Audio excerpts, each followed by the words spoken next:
झारखंड से बड़ी खबर, खदान आवंटन मामले में सुनवाई आज होने वाली है। जी हां, खदान आवंटन के मामले में आज बड़ी सुनवाई, शील कंपनियों से जुड़े मामले में सुनवाई होने वाली है। खदान आवंटन मामले में सुनवाई को लेकर सबकी निगाहें इस पर टिकी हुई हैं। सीएम हेमंत सोरेन से जुड़ा हुआ यह पूरा मामला, जिसमें सुप्रीम कोर्ट के साथ हाई कोर्ट में भी सुनवाई होगी। ईडी की रिपोर्ट के खिलाफ सरकार सुप्रीम कोर्ट पहुंची हुई है।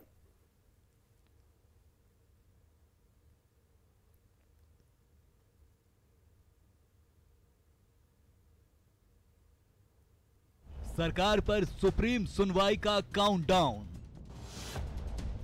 कुर्सी पर ग्रहण छटेगा या बिगड़ेगी मंगल की चाल। दिल्ली में सुनवाई, रांची में पॉलिटिकल वोल्टेज हाई।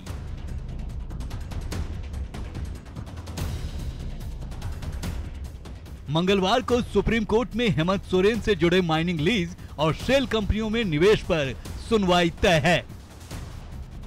राज्य सरकार की ओर से वकील कपिल सिब्बल ने सुप्रीम कोर्ट में एसएलपी दायर की है, जिस पर शुक्रवार को सुनवाई टल गई थी। दरअसल माइनिंग लीज और शेल कंपनियों में निवेश पर झारखंड हाईकोर्ट में पहले से सुनवाई चल रही थी। इस केस में ईडी की ओर से सील बंद डॉक्यूमेंट सौंपा गया था, लेकिन इससे पहले कि झारखंड हाईकोर्ट में पूरे मामले को सुलझा लिया जाता, राज्य सरकार की ओर से एसएलपी दायर की गई। सबसे पहले झारखंड हाईकोर्ट, सुप्रीम कोर्ट और एसएलपी का ये पूरा पेज समझ लीजिए। माइनिंग लीज और शेल कंपनियों में निवेश पर याचिकाकर्ता की ओर से सीबीआई जांच की मांग की गई है। ईडी ने सीलबंद लिफाफे में हाईकोर्ट को डॉक्यूमेंट सबमिट किया है। राज्य सरकार के रिप्रेजेंटेटिव सीलबंद लिफाफे को देखना चाहते हैं।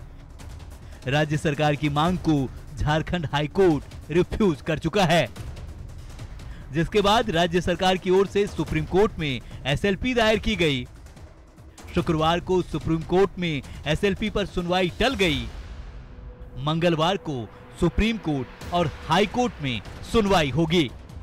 झारखंड के मुख्यमंत्री हेमंत सोरेन को लेकर दाखिल याचिका पर सुप्रीम कोर्ट कल अहम सुनवाई कर सकता है। दरअसल झारखंड हाई कोर्ट के उस आदेश को सुप्रीम कोर्ट में झारखंड सरकार ने चुनौती दी है, जिस आदेश में हाई कोर्ट ने इस पूरे मामले में जांच को लेकर एक आदेश जारी किया है। हालांकि झारखंड सरकार की तरफ से सुप्रीम कोर्ट में अर्जी दाखिल करके ये कहा गया है कि इस पूरे मामले में ईडी के द्वारा जो जांच की जा रही है, वो दस्तावेज फिलहाल झारखंड सरकार को दिया जाए। हालांकि इस पूरे मामले में ईडी ने इस पूरी अर्जी का विरोध किया और ये कहा कि चूंकि ये एक कानूनी प्रक्रिया है और जब तक कोर्ट इस मामले में कॉग्निजेंस नहीं ले लेता है, तब तक कोई भी दस्तावेज नहीं दिया जाएगा। हालांकि इससे पहले भी सुप्रीम कोर्ट में सुनवाई होनी थी, लेकिन इस पूरे मामले में सुनवाई इसलिए नहीं हो पाई सुप्रीम कोर्ट में क्योंकि उस दिन कोर्ट के समक्ष बहुत ज्यादा मामला था, जिसकी वजह से समय की कमी थी, जिसकी वजह से मामले की सुनवाई कल तक के लिए टाल दी थी। हेमंत सरकार की ओर से दायर याचिका पर सुप्रीम कोर्ट क्या रुख अख्तियार करता है, ये मंगलवार को साफ हो सकता है।